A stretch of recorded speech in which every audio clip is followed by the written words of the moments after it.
ABC Internasional Development realiza diálogu digital ba pesoál komunikasaun sosial sira e Timor-Leste durante loron rua.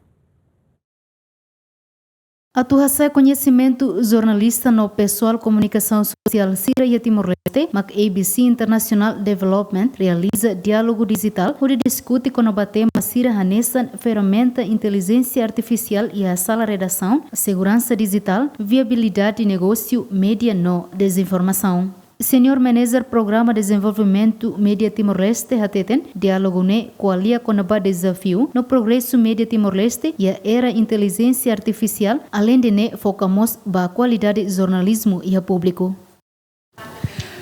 Okay, so we are running a 2-day digital dialogue, which is about where Timor-Leste's media is now and what are the challenges and the hopes for the future. So we know that the world of media is changing. We've got AI, we've got algorithms, we've got many, many different platforms, but there is still quality journalism which needs to reach audiences, and we're going to discuss with Timor-Leste's media representatives what you can control and what you can do to help media thrive in the future.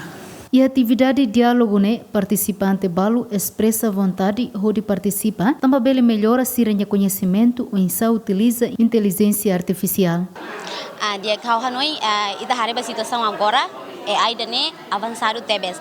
No, onsa ita utiliza liu ba ami media lokal sira liu município. Onsa tu utiliza buat hirak ne. Hawanoi oportunidade ne be diak tebes me ami município atau aprende dane. Onsa mas atu utiliza AI dane ia ami atividade lorong. Atividade referida realiza durante loron rua, hahu ia sexta no se remata ia sábado no atividade ne etam participação husi pessoal mídia nacional no mos mídia municipal sira. Equipa cobertura GMN.